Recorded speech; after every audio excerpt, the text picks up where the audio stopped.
for artists and community organizations. Today, I'm live on Entra, the #1 fastest growing Web3 professional network and the new way to work, with my guest, Deidra Moore.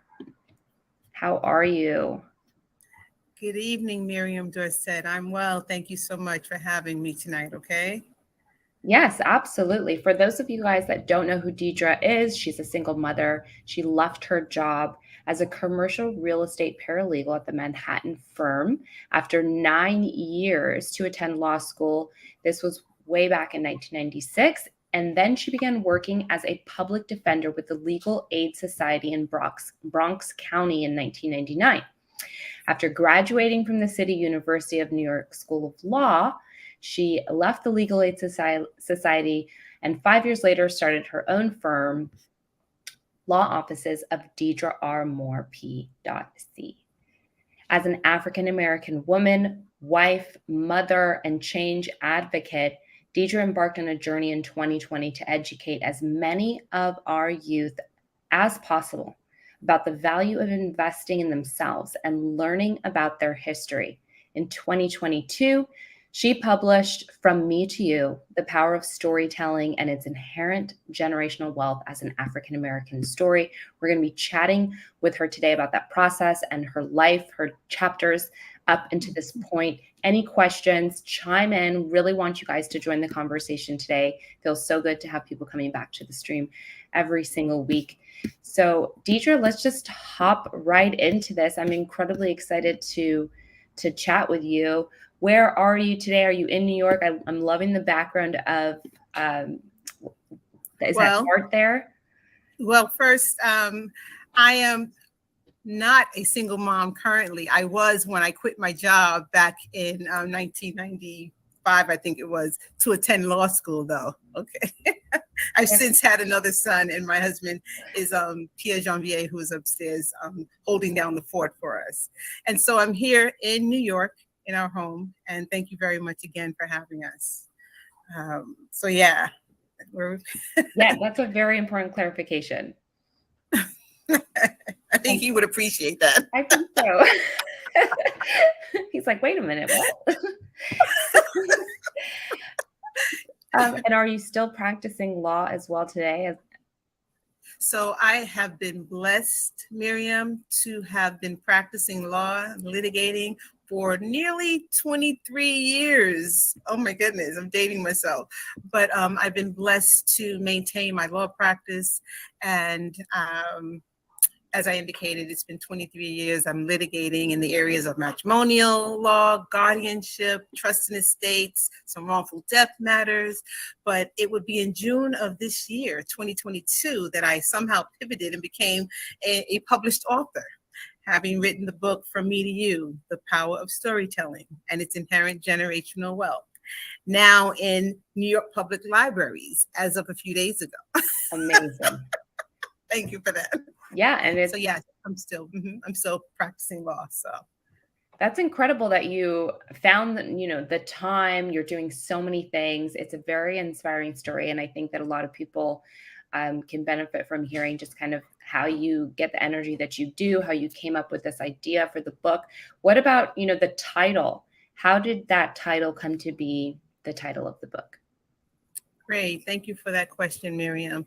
So From Me to You, The Power of Storytelling and Its Inherent Generational Wealth. The title was derived from the inspiration from the book, which we'll hopefully touch upon. And the inspiration was from leadership, friendship, and our youth. What happened in a nutshell was it was derived from a question that my son asked me back in 2019. And that question was, so Mom, what's slavery really about? And when he asked that question, I needed to, one, affirm him, validate that was affirm him really, and let him know that was such an important question that he asked, that I needed to put some time into making it a teachable moment for him, right, and his peers ultimately. And so From Me to You, that component is my answering that question and validating my son's question of, so what's slavery really about? The power of storytelling. As you can appreciate, telling our stories, is so crucial for our younger generations to become aware of, because that's how they draw inspiration. That's how they get motivated. That's how they find affirmation. That's what helped to shape their identities and self-worth. So the power of storytelling, and the story that I told was that of the enslaved Africans and their descendants. And then you have the inherent generational wealth. What I hope is that people will read the book and realize that there is a generational wealth of knowledge contained in From Me to You. Okay, it's not a monetary wealth. It's knowledge, wealth of knowledge. What you do with that knowledge might bring you some monetary benefits, who knows? But for me, it's about providing a generational wealth of knowledge to our younger generations, and letting them know that they are valued, heard, seen, and all of the above. So that's how it came up with the name. It's such a beautiful and inspiring story, how the book came to be. And were you surprised when, your son came to you with this question? Well, absolutely. I thought it was too soon, but if I can just share with you what inspired me to write this book, I think you'll understand, you'll have a better picture of how I was inspired, and hopefully others will be inspired by it as well. So it was back in September of 2019. My son had occasion to participate in a program at his school called the Service Learning Club. Right? On this occasion, they took the kids to a nursing home here in New York called the Hebrew Home. And while there, they engaged one of the Holocaust survivors. And so on the way back to the school bus, my 8-year-old son and his 8-year-old peer started talking to each other about what their families told them about the Holocaust and slavery. And when my son was sharing with me that evening, his day's events, I was so inspired at hearing that we had 8-year-olds talking about a complex topic or a complex subject, the Holocaust and slavery, in ways that adults don't even engage each other, even on a superficial level. Mm-hmm. Even if meeting someone as an 8-year-old, we don't engage each other on those two complex topics as often as we probably should. All right. And so it was later that evening when I was getting him ready for bed, and he said, "So Mom, so what's slavery really about?" I said, "Oh my goodness, Miriam, I tell people this all the time. If I had on pearls, I would have broke them. If I was sitting on a chair, I would have fell over, because I just thought it was too soon. I thought I'd given him enough to hold him, and clearly we did, because he wanted more, right?" Mm-hmm, mm-hmm. So what I told him was, I'm going to search my mind and come up with something and make it a teachable moment for him. So what I did over the next few days, I'm looking at other books, I'm looking at other resources, I'm kind of seeking people without them knowing what I'm about to embark upon. I didn't know I was about to embark upon this, but nonetheless, I digress. So I'm speaking to folks, and I couldn't find that one book that spoke to the complex topic of slavery the way I wanted it narrated to our young generations, or certainly my 8-year-old son, right? Mm-hmm. So what I did was, and there's a lot of books out there, a lot of resources, but nothing hit it the way that I needed it narrated. So what I recalled was, I remember a friend, Edgewood Stockton, I invited her to my son's school, and she spoke to the 3rd grade class. And she shared with them what inspired her to write her first book, Crick Crack. And what inspired Edgewood Stockton, Miriam, was a quote by Toni Morrison. And the quote is, "If there's a book you want to read, but it hasn't been written yet, then you must write it." And she wrote her first book. And so realizing I couldn't quite find that book that I wanted narrated the way I wanted it narrated, I realized, you know what, Deidra? You're going to have to write this book. Yeah. And that's honestly how From Me to You was birthed. It's pretty amazing. So thank you for that question. Yeah, no, it's pretty amazing that you remembered that quote and said, you know what, I'm going to actually do that. You obviously already had a very successful career in law. And were you worried at all about writing this book? Were you like, oh, this is nothing. I did law school. Writing a book I can do this with my eyes closed. No, it wasn't quite that easy. So no, what happened was, when I decided, it was days later, and my son followed up with his question, I said, come on, we're going to go on a little journey. So at our old home, we happened to have a hammock in the backyard. So I said, grab the pillow, grab the country spotlights, which I'll share in a minute what they are, grab the world map, and come on, we're going to go on a little journey. So we're sitting out on the hammock, just swinging and talking. And there I began sharing with him where his dad is from, where I'm from, connecting us to back to Africa, and where our family and friends are located throughout the world, right? And so we just started talking. And then I had him speak to his dad about what he thought slavery was, speak to his sister who happened to come into the yard that day, what she thought slavery was. And I had him interpret to me what he thought slavery was. And we just, it started with a conversation with our son, and it evolved from there. Okay. And so, no, it wasn't easy, but I didn't even think about the rigors or the demands that would come from trying to write a book. That wasn't my focus and goal. My focus was answering as best as possible that question that he asked, and doing it in a way that did not traumatize him. Yeah. If that makes sense. Absolutely, it does. I mean, do you think these topics should be covered deeper in school? Absolutely.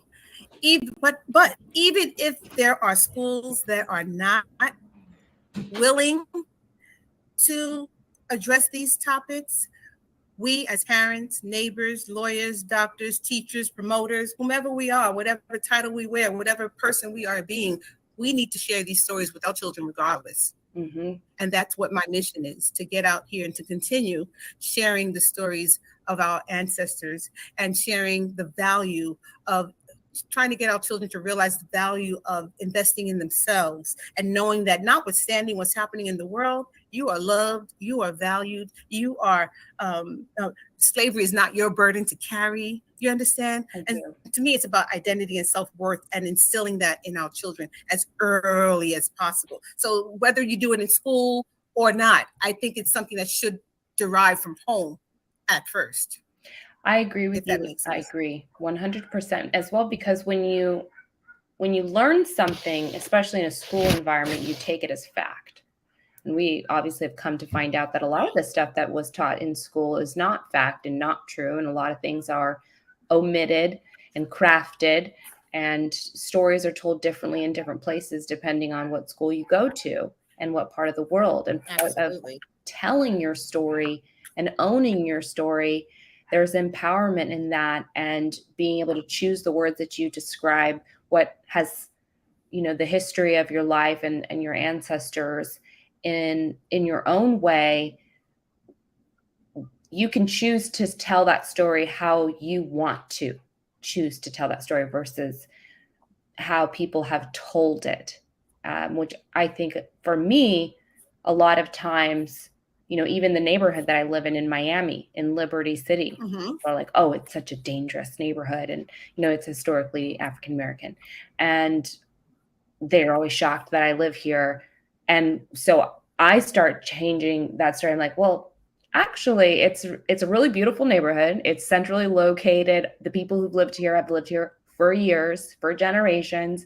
The neighbors know each other. It's, right. There's all of these other things that you see and tell in the way that I want to tell versus whatever they're showing on the news and TV and stuff like that. So, part of what I share with people on a regular basis, as often as possible, is recognizing that, we know that our country is divided on the subject of whether this information should be taught in schools. And whether they should talk about a curriculum, in my mind, that would tell the true story, of how the enslaved Africans and their descendants have been abused and used, to create the canvas for what is known as white privilege, right? A curriculum that would share the history of how Black people have consistently been denied opportunities after being exploited so ruthlessly. But like I mentioned, Miriam, notwithstanding the agenda of others to keep that information or keep that history out of school curriculums, parents, teachers, neighbors, family, and friends, we have an obligation to tell those stories and to tell it accurately and to tell it anyway. Absolutely. Okay? So, and thank you for your intentionality in doing what you do and your willingness to change the narrative, because that's a part of the problem, that people don't change the narrative. They just let folks say what they want to say, and therefore it doesn't really land with the individual what you're trying to express to them. But I digress. Yes, thank you for writing this book and giving me the opportunity for us to have this conversation and share this with everyone. Another thing that I'll share with people, and then I want to get back and dive a little bit more into this book, this fantastic book, is Girl Trek. I don't know if you are familiar with this organization. It's fantastic. Right now they're doing it's girltrek.org, TREK. And right now they're doing 30 days of stories where they're telling, so you listen to audio version of a story and you're walking while you're listening to it. Because one of the biggest killers for African-American women is heart disease. And so walking, getting out there, moving around is huge for preventing this stuff. So, and I found it really interesting just to listen to the stories, and you learn so much from them and get a little exercise too. I'm going to look it up. Thank you for sharing that. Yes. Let's pull up. I think we do also have, for people that are curious, a little bit of the book that we can take a look at, and so people can kind of see this. Oh, great. Yes. And I'd love for you to talk us through, what was putting this book together like? How did you start off? Did you write it all down first and then break it down into the chapters and find an editor? Like, take us through. So if someone out there wants to write a book and they're like, I have an idea, I want to bring it to life, how do they go about doing that from your experience? Okay, so my experience. So I was first asked this question. Then I had to search my mind as to how best I wanted to pull this book together, which included how did I want the layout to be. What I did was I actually started writing the story as we found ourselves going into the backyard a couple of times back to back, and my not sleeping while my son was in bed sleeping and my husband was in his room, in our room, but nonetheless. So I just started writing. I started brainstorming. I started identifying what were the things I wanted to talk about. How was I going to talk about these things in a non-traumatic way? How was I going to make this book accessible for our 8-year-old child, right? And even at that point, I wasn't thinking about writing it for other people. I was really just trying to answer that question, right? And being the lawyer that I am, loving to research, analyze, synthesize, and present information, I just use those same skill sets to further my writing process. So I started researching. So what do I need to be aware of when I'm writing my book? If I want to use someone's name or information from one of the other sources that I identified, how do I get permission? Mm-hmm. I had to do that. I had to call the Library of Congress. I had to call other places. I was blessed to get the approval from the estate of Marcus Garvey to use excerpts from his book. And some other individuals who gave me permission to use materials. So you have to research. And a part of that researching process is, well, this is where I want to go and what I want to create, which is a book. So what do I need to put in this book? I have to get permission sometimes. There's sometimes information that's considered historical information where you don't have to get permissions. But you have to, if you don't know, you have to go and research that. So there's a lot of stop and go in trying to bring this project together. But for me, I think it was the fact that I love to read, I love to write, I love to analyze, I love to research. And I'm just so grateful that I was able to pull all of those various skill sets together on behalf of others, as I like to think I do in my law practice when I'm representing others, and to present this material the way that I did. And so the layout, once I gathered a lot of the information, I started focusing on, well, how are you going to lay it out, Deidra? Because one book might just talk about, of your resource bank, talks about the transatlantic slave trade. The other book just talks about Dr. Martin Luther King Jr. I wanted something, Miriam, that was not going to distract from those historical moments that I wanted in one section, in one book, in a cohesive fashion that was accessible. So what I mean is, I didn't want pieces of the story here, pieces of the story there. I wanted those historical moments to be laid out in almost a chronological form or order, I should say, covering the exploration, colonization, revolution, down through to the civil rights movement.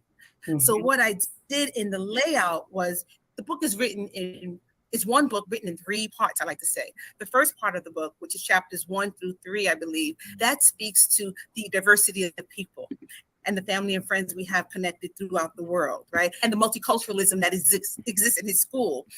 And this thing called Country Spotlights. This is a program that they volunteers at my son's school, and I did it as well. We come together and we celebrate. We pick a country to celebrate, 30-day period. We focus on their cuisines, their culture, their traditions, their music, their books, and we celebrate and we highlight. It's called Country Spotlights. And we highlight them for a whole month by putting them on TV screens throughout the school, putting up wall displays, things of that nature. So that's the first part of the book, diversity and speaking to the diversity of people, right?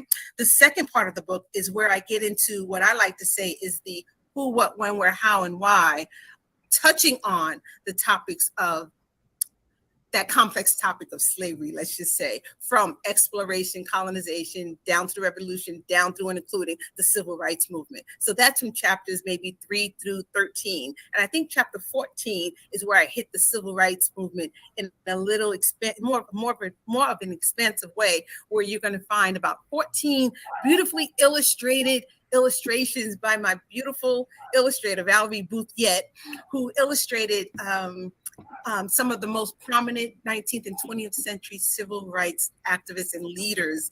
And I got that information from the Library of Congress. So I had her illustrate each one of them, and I have bios and quotes and information about what was happening during the time of their lived experiences, right? Mm-hmm. And so that's the middle part of the book. Then the book transitions with the last chapter, the last phase of the book, which is, it has a poem by Ralph Waldo Emerson, "Be not the slave of your own past." And that to me is where you transition the book into positive affirmations and reminding one to find themselves, learn your history, go out, swim far, go to the buoy, and turn around and come back renewed after taking this dive into finding yourself and learning your history, right? And so those are the 3 parts of the book, how the book is laid out. And it also has in the back part of the book some positive affirmations, things like slavery is not my burden to carry. I am special, I am loved, affirmations that our children should hear on a regular basis, especially because of the negative messages that they'll be hearing and hear on a regular basis, right? And we also have in that last part of the book some positive quotes and affirmations from some phenomenal people who shared some phenomenal stories when I served as the parent of color chair at my son's school. And I had a series called, a speaker series called Phenomenal People with Phenomenal Stories. And we invited Edgewood Dotcott. She came in and spoke to the 3rd grade class. We had Dr. Onika Williams, a urologic surgeon out of Boston. She has 8 She's an award-winning author of 8 children's books. We have Dr. Pamela C.V. Jolly. I consider her to be an international speaker who came in and spoke to the parents of color about generational wealth and the historical context of that. And we also had the legendary Calvin Hill, who was scheduled to come in April of 2020 to speak to the children, but with COVID hitting, we weren't able to have them physically in school. But each one of those individuals allowed me to illustrate them.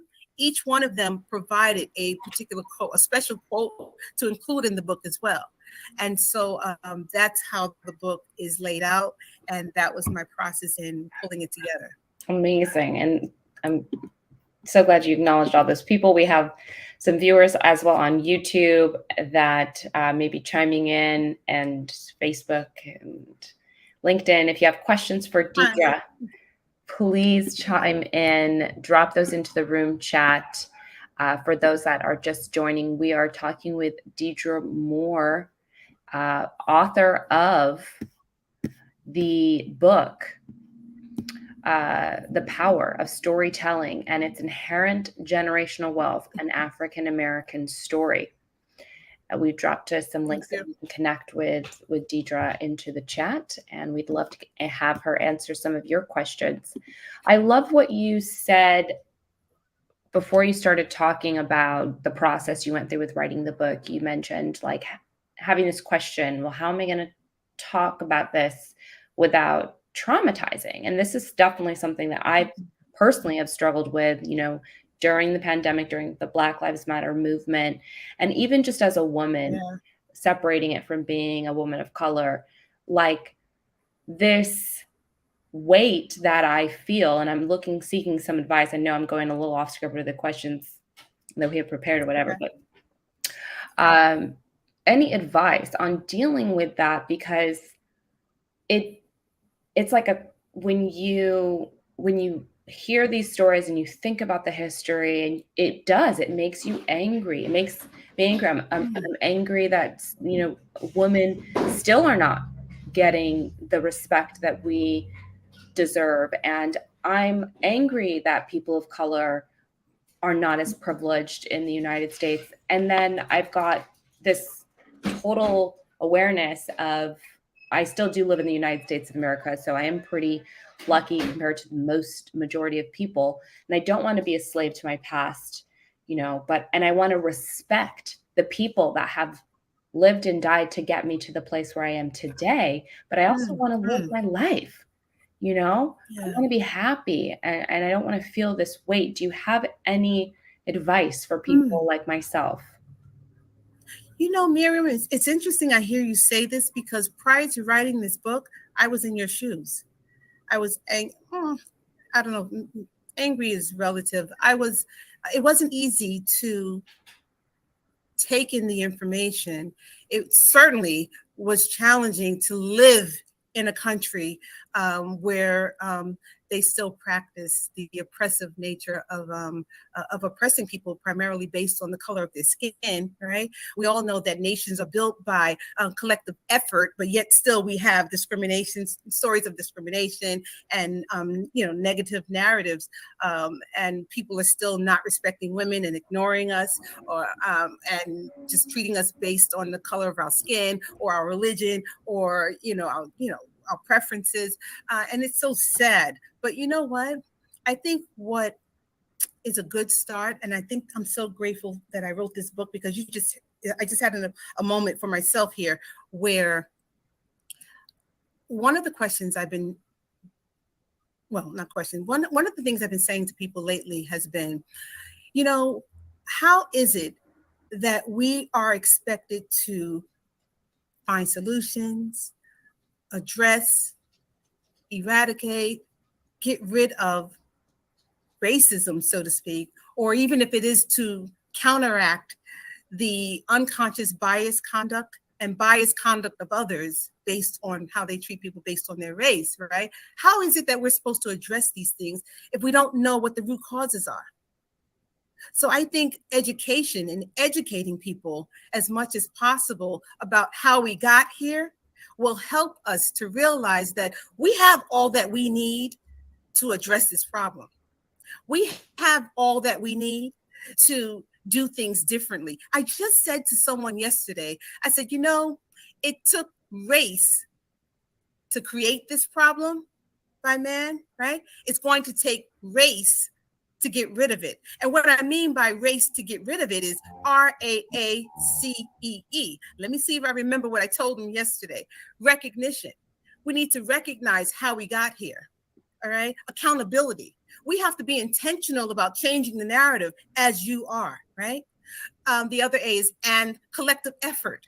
It took a collective effort to create the systemic nature of our imperfect nation. It's going to take a collective effort to reverse it, so to speak, for lack of another phrase, right? Mm-hmm. And the last E was education. Okay. Education is crucial. Okay. I mean, yes, there's some people who you cannot convince to change their viewpoints, and I don't waste time trying to. What I do is where I say what I need to say, and I'll pray for them, okay? But then I put my energy and effort into educating as many people as possible about the history of our enslaved Africans and their descendants, including the indigenous population, okay? Black and brown people in general, all right? And I have some things that I share with them about the historical moments and those historical figures that we need to keep alive, keep those stories alive for our younger generations. Okay. And if I can share some of them with you, or you can just turn to the book, From Me to You, The Power of Storytelling and Its Inherent Generational Wealth. And I hope that that generational wealth of knowledge contained therein that speaks to the historical moments or the historical figures or the did you knows that I have some did you know sections in the book. And to me, those did you knows just expand upon some of the topics in the book. And I think a lot of people will walk away with an aha moment saying, oh, I didn't know that. So I think education is the best. And that's what this book did for me. I helped to re-educate myself a bit about, because I didn't know the whole story or the complex topic of slavery, the who, what, when, where, how, and why of it all. You understand? Yeah. So education, it helped me, and I think it'll help a lot more people. But that's just my opinion. No, I agree. Education over ignorance used to be my Twitter handle, but after several people telling me they could never find me on Twitter, I just changed it to my name. I love that. Yes, very passionate about education. I want to get back to some of the how-tos of the book. Like, how did you find your illustrator? What did you decide when it was like time to go to print and publishing? Any insights you can share with people about that may be watching? Absolutely. I would love to. And thank you for that question. So I'm writing and I'm talking to our son. And I said, let me reach out to, I was sharing it with my sister friend, Dr. Onika Williams. And I said, look, I'm writing this book. I find myself on this journey of writing this book. This is what it's going to touch upon. And at some point soon, she says, Deidra, I'm going to put you in contact with she said, I need to put you in contact with my publishers, Mascot Books publishing company, and I want you to speak to the people who I worked with when I first started writing my award-winning books. And she did that. So what I did was I reached out to Mascot Books. She put us in connection, and we started communicating directly with each other. And it was on March 13th, I believe it was, of 2020 that I spoke with them. And then whatever that Friday was, it was less than 5 business days, I had my first book deal in hand after I shared with them a bit about what it was I was interested in doing and creating. And so I was grateful for my sister friend, Dr. Onika Williams, in making that connection. And then as I continued writing, I said, okay, I don't want it just to be words. I want some illustrations, because it's a kid's book too, it's multi-generational, but I wanted to capture the attention of the children and hold Dr. Onika Williams again. And she connected me to her illustrator and my Valerie Bouthiet. And once I was connected to Valerie Bouthiet, I was able to share with her what my vision was. And just by talking, she received and embraced and understood what I wanted and provided these beautifully illustrated images and information that's here in this book.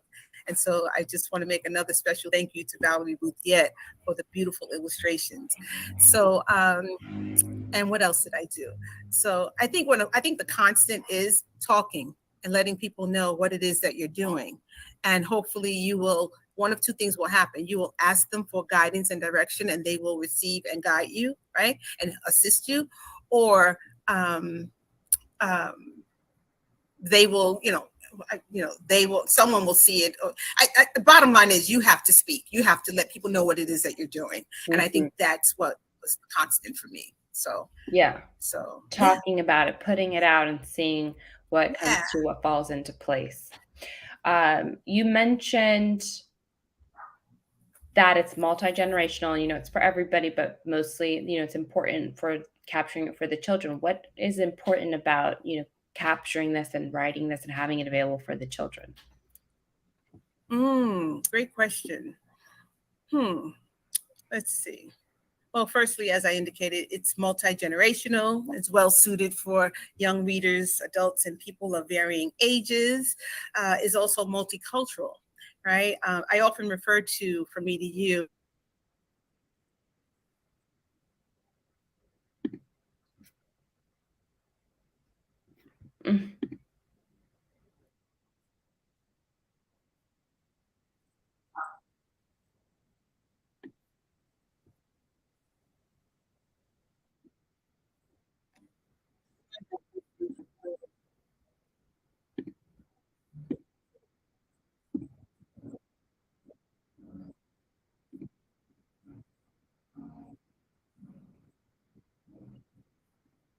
Diverse group of people, right? It teaches kids and adults that we should afford ourselves the benefit of the doubt and know that we are enough and are imperfect. And again, that we are a part of a brilliant and beautifully diverse group of people. I just felt it was crucial that we receive, or children receive, these positive affirmations, if for no other reason than to counteract the often and unsolicited negative messages and harmful viewpoints that others give so freely, messages that serve to adversely affect Black and Brown people from varying sources, right? Telling us who we are and what our life is worth. So what I'm getting at is the importance of pouring into our youth, and reminding them of the value of who they are. Let me digress for just 1 minute, Miriam, if I may.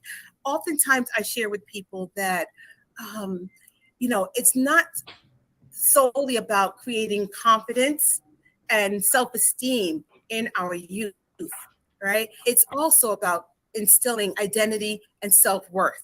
So, because to me, when you have confidence and self-esteem and you walk into any room, oftentimes confidence and self-esteem is gauged by the people in the room. You're going to feel you have a voice or not feel you have a voice. You're going to feel confident to contribute or not contribute. But when you have that identity and self-worth, Miriam, it doesn't matter what room you walk into, because you will naturally repel those negative messages, those harmful viewpoints, those unconscious and conscious bias conduct of others, because you have that identity and self-worth of knowing who you are and what your life is worth. And you therefore won't be distracted by the noise in the room, which distracts us from getting what we're supposed to get out of the room, because we're so caught up in the negative viewpoints of other people. That identity and self-worth, we need to get it in our kids as quickly, as often, and as frequently as possible, because I think that is the key, that as they're growing and developing in our imperfect nation and about to be exposed to these negative messages or being exposed to these messages, they need to find a way to remember who they are and what their lives are worth for them, not what other people find the need to tell us day in and day out. Absolutely. It's no longer about that. That's very beautifully said. And I feel a lot of people are starting to come into this stance, and we've had freedom to really, and space has been created for people of color and others to talk about these issues, through the Black Lives Matter movement that continues. And things have changed. in that way. What changes have you seen, and how do you think that our world is going to continue to shift? Well, that's an interesting question, because I have to say, in the spaces and places that I've been navigating of late, I do see people like yourselves who are changing the narrative, people who are holding others accountable. Um, I do see, of course, and I'm not. I'm only in limited spaces and places.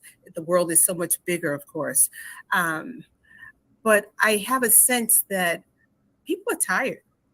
People are fed up, and people are expressing that exhaustion of living in an oppressive country. Mhm. And they're expressing it in a way that is sending the message, it's resonating, that now is the time for us to change this and carry forward the efforts of not just our ancestors, not just what came out of the struggles of our ancestors or the lived experience, that being the civil rights movement, but we need to level it up out of the civil rights movement and carry it forward for our ancestors, because they deserve so much more.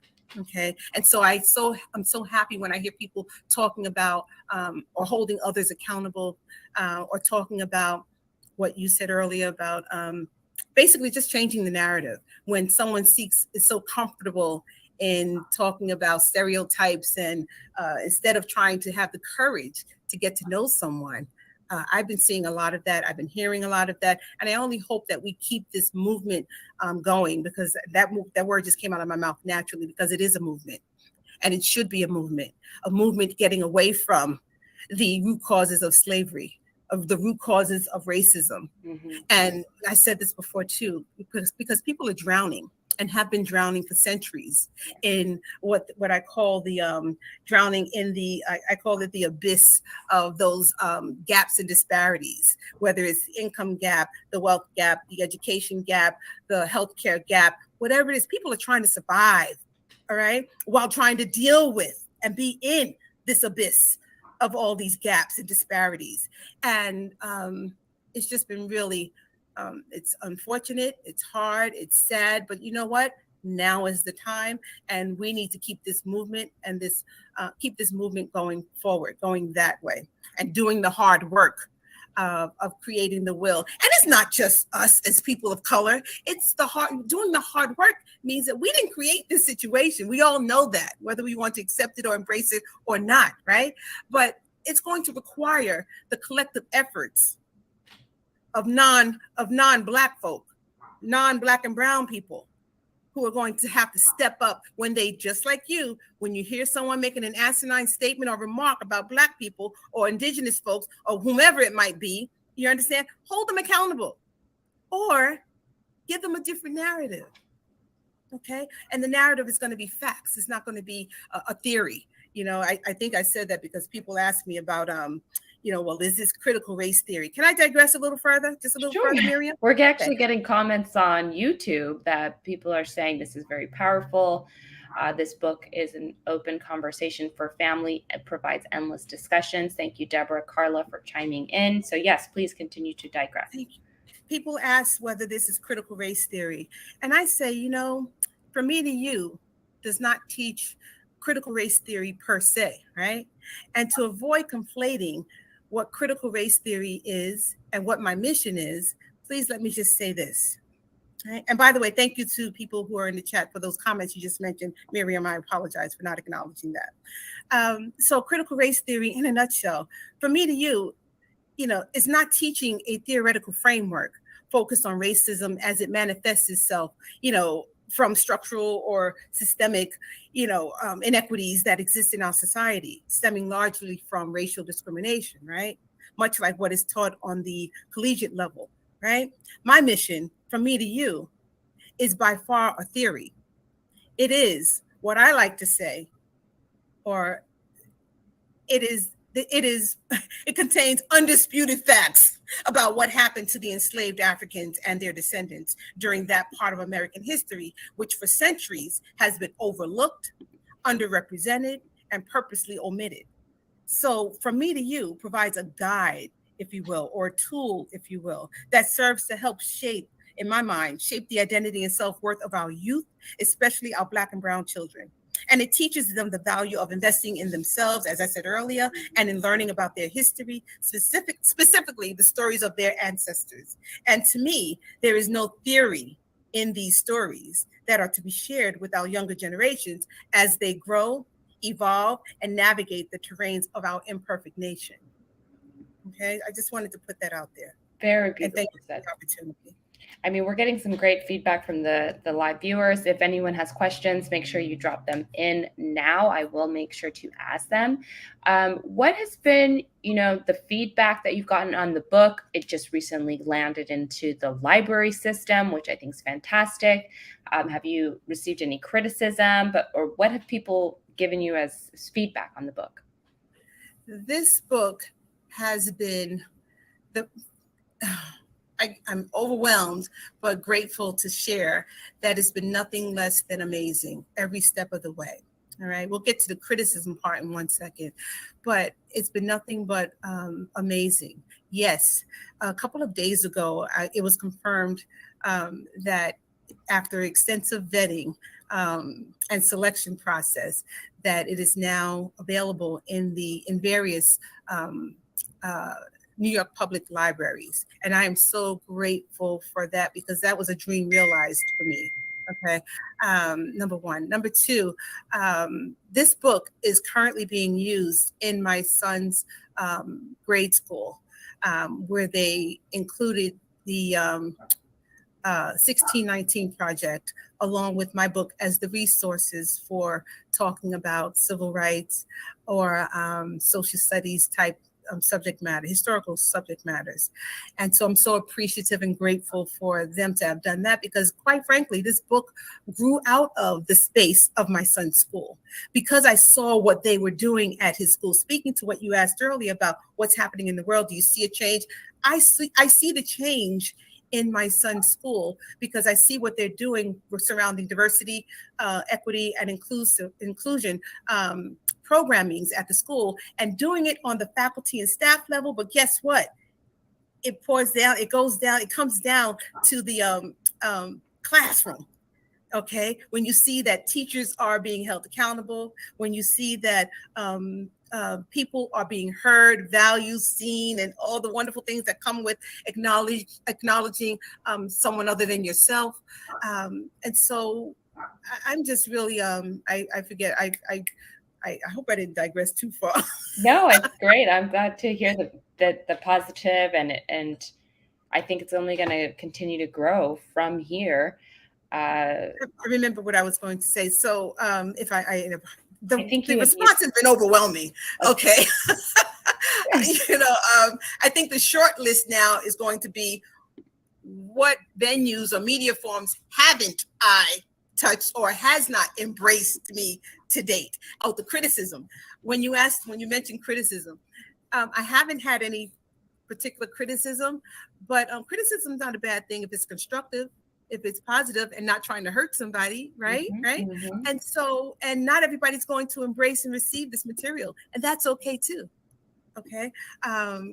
But it is what it is. We are where we are, and I'm going to continue my mission and my messaging, notwithstanding any criticism that may or may not come my way. Beautiful. Love to hear that. We are on a Web3 platform. So I always like to ask my guests this question. It's just a little bit random. It's not related to the book at all, unless maybe it is. I don't know. But are you familiar with Web3 and, blockchain, cryptocurrency? Are you in any of that? Any thoughts that you would share? Because our community here is very interested in what people think about Web3. I'm not in Web3. I'm not familiar with it, but one word you did say was cryptocurrency, or maybe two. Yeah. Cryptocurrency. I am interested in learning a lot more about it, because you're hearing so much about it of late. And I feel like this about cryptocurrency. There was a time we didn't have the internet, but look what we have now. Who knows where things are going to go with this cryptocurrency whether it would be something that is sustainable and, you know, around for a long time or not. I don't know, but we didn't have, what's that other thing? Xboxes or these video games. There was a time we didn't have those either. We didn't understand it either. Mm-hmm. That's kind of how I look at cryptocurrency, but I'm still trying to research and learn a little bit more to see whether it's going to be sustainable. Yeah, and as someone who's, you know, setting up trusts and building that generational wealth, it's certainly something that I think people are going to start looking into, and it's going to get complicated, I'm sure. Yeah. So I think it's here to stay, but we'll see. So as you're thinking about this whole last 2 years, and really, I mean, you've lived many chapters, you've done so many things over the, you know, course of your life so far. What have been some of the challenges that you've overcome, some highlights, some successes, maybe some learnings, some tips or tricks, best practices that you can share with others that might be hearing your story and saying, you know, I'm on that same path, you know, and they want to get some knowledge from you? Let's see. Yes, I have lived experiences, but it's made me who I am today. And I have no regrets from any of my experiences, because it's a part of the net sum of who I am, right?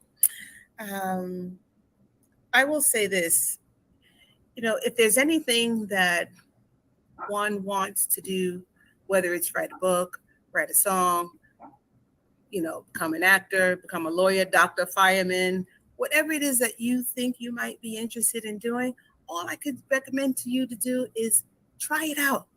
You know, I used to say to people, be scared or be afraid, but do it. You won't know what's going to happen if you don't take steps towards it.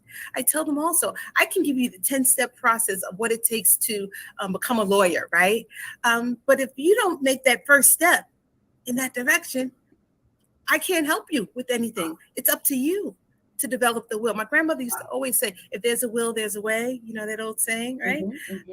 And because of my ancestors and knowing that they did a lot more with a hell of a lot less, I've always had that will. I couldn't sit and complain about anything and about wanting to try anything out, because I knew that they did a lot more with a hell of a lot less. So who am I to complain? That's just my philosophy, my approach, and what's kept me going and moving forward. Okay. Great advice. Definitely inspiring. If you guys are out there and thinking about starting something, get out there and do it. We have some questions coming in. What's the secret to being a successful author? Do you have anything that you can share there? Ooh, I'm still learning. It's still a process. You're still in it, right? All right. So the secret to being a successful author, from what I've learned thus far, marketing, getting out there. Well, let me take a step back before the marketing part. Being true to the information that you're pulling together, whether it's a story about a little kid who's afraid to go to the dentist, or just trying to connect with people in whatever you're putting out there, first and foremost, right? At least for me. And then the marketing part is what I've realized in this moment. My husband says, "Oh, babe," he said, "looks like you're starting a whole new career over there with marketing of your book, because you know you did radio, you did television, you're in the New York Public Libraries, you're in schools, you're in independent schools, you're in public schools. The book, and I just woke up this morning to being." I think it's the New York Wire, a release that went out overnight from Dr. Pam Perry, and she had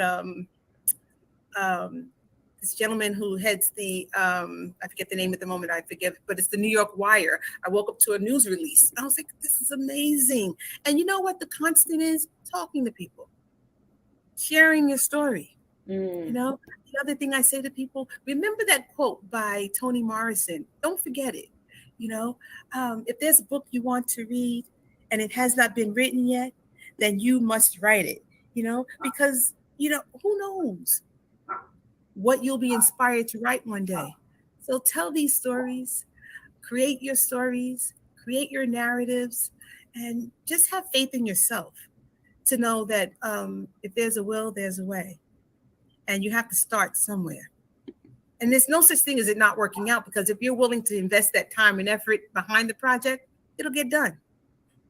If you choose to do something different along the way, recognize that choice. But it can get done if you're willing to invest, sacrifice, dedication, and some discipline and a whole lot of faith in that process. Absolutely. Yeah, at Bootstrap Publications, we always tell our authors that they're not in the business of writing books, they're in the business of selling books. The marketing part is definitely huge. People think, oh, just write the book. Well, no, you've got to write it and then you got to sell it. And sharing the story of how you got to writing that book along the way is really important. People love to hear all the ins and outs before it gets published. And then they're along with you for the journey. So we always share that with them too. Do you have any other projects going on? What's next for you? Yes, thank you for asking that. I actually have a civil rights coloring and activity book that we're about to put out, and what I call an associated book. And what happened there was back in, I think it was early 2019, the Library of Congress put out some images of some prominent 19th and 20th century civil rights leaders, right? So, and they were all in black and white. And I said to myself, so what can I do with this information to make it a teachable moment for our kids, right? So what I did was I printed them all out, 8.5 by 11 black and white, and I added some word search puzzles. It's like about 20.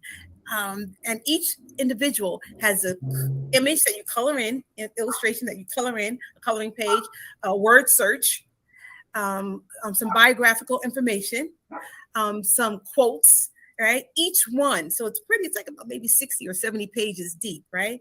And so the reason why I did that was because I don't know if you're familiar with M.K. Asante, Asante, but he has this famous quote or I call it famous, I love it. If you make an observation, then you have an obligation to do something about it, right? And it was in 2019 when the Library of Congress released a virtual portrait gallery titled African American Activists of the 20th Century. And I made an observation, Miriam. I realized that many of the notable images contained in the portrait gallery of those who sacrificed and dedicated their lives to fighting social injustices, discriminatory practices, racial segregation, and general inequality, that the story of their lives, their names, and their images are dissipating from the minds of our younger generations, right? So in an effort to preserve the stories of the sacrifices made by these prominent individuals, I created the coloring and activity book, along with that associated book. As I indicated, it contains illustrations of the images of the prominent 19th and 20th century civil rights activists, where kids and or adults can color in. There's word searches for each illustration and quotes and short biographical information about each person. And its title for now is The Civil Rights Movement, a coloring and activity book featuring some phenomenal people with phenomenal stories, along with that associated book titled Leaders of the Civil Rights Movement. So those are two of the projects that I'm working on right now. And then after that, we'll see where the good Lord takes me. I'm thinking of a novel that I've been thinking about like maybe 20 plus years ago, but we'll see what happens. So I'm just grateful for the ability to do all this now. So very exciting. Thank you for sharing. How can people keep in touch if they want to make sure to get updates on these upcoming books and just anything else that you're working on and maybe have more questions for you? Well, thank you for that. My website first is, if I may, is www.deidramore.com. That's www.DeidraMoore.com. You can find me on LinkedIn. I'm at Deidra, Deidra Moore John VA. John VA is spelled Jan as in Nancy, V as in Victor, IER. Deidra Moore John VA. And I'm on Instagram at DMOORE2253. D Moore 2253. I'm on Twitter at Deidra Moore 2253. I'm also on Facebook. I believe it's the business component under DMJ voice, VOICE, identity and purpose. Okay, I want to say that one more time. DMJ voice, identity and purpose. And I want to say that because I tell people, I said, you know what? You need to find your VIP status. And they look at me and say, what do you mean a VIP status? I said, yeah, find your voice, identity, and purpose, and don't be afraid to use it for the betterment of yourself, your community, and others around you. Find your VIP status. I love that. And I've loved this conversation. It's been so great to meet you and connect and learn a little bit more about your story. And I know that we'll talk again. Look forward to it. Miriam, thank you so much for having me. And you and your team, please send my regards and my gratefulness for being here. Thank you so much. Absolutely. And thank you everyone for tuning in. We'll be back next week with another great conversation. Hope you all have the best rest of your day. Bye. God bless.